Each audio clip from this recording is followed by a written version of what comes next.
Hi, I'm Adam Rombel, editor of the Central New York Business Journal, here on Tuesday, June 12, with some thoughts on the state of the economy, both nationally and regionally, as well as the job market. First, let's get some data in terms of the nation's picture. On June 1, by now, most or all of you have heard that the Bureau of Labor Statistics reported that the unemployment rate ticked up to 8.2% from 8.1% nationally.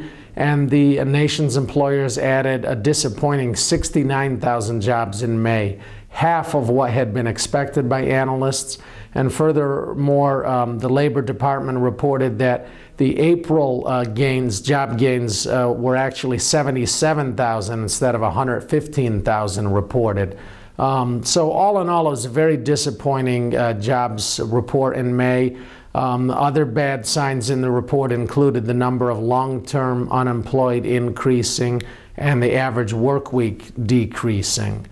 But if you look back at some of my previous video reports and some of my columns, I've been talking about how even though the numbers had been much brighter in earlier jobs reports, they were actually masking latent weakness that had been there. And what was being masked was the declining workforce participation rate. People were leaving the labor force, giving up, and they couldn't find work, so they simply left the labor force and were not counted as the unemployed. And I think that was a large factor behind the declining unemployment rate in recent months. And also, though the job gains were better in previous months, 150 to 200,000, they still weren't what you see in a robust recovery, and they still weren't what was needed to really rev up the economy. And I think all in all, by any measure, whether you look by workforce participation rate, by GDP growth, which was only 1.9% in the first quarter, or whether you look by average hourly earnings, or whether you look by the average work week, this is a historically weak economic recovery and jobs recovery compared to previous ones that we've had. Other signs of that include the rising numbers of long-term unemployed needing those benefits, the rising number of people needing food stamps, the rising number of people getting on disability benefits as well.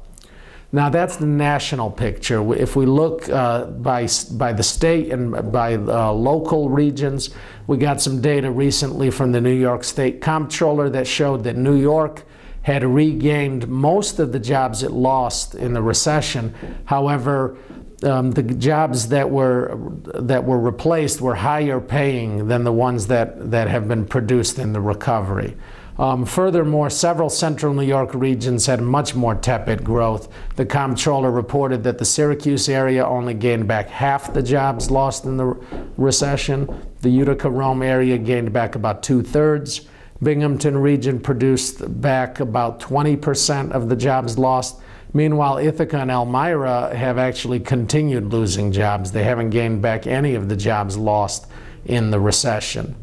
Finally, we had some new data today from the Bureau of Labor Statistics on average hourly earnings and average weekly earnings by metro area. And it showed that in the Syracuse region, from April 2011 to April 2012, average weekly earnings fell 3%.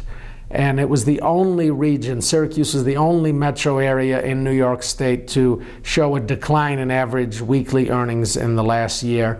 And it also had a decline in average hourly earnings and a decline in the average length of the average work week.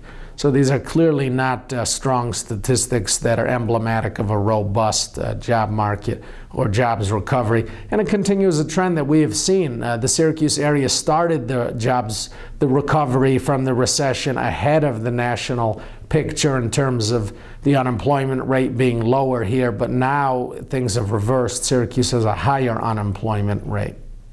So that'll wrap it up, and I look forward to speaking with you again soon on the latest job stats. Thanks for joining me today. Again, I'm Adam Rombel with the Central New York Business Journal.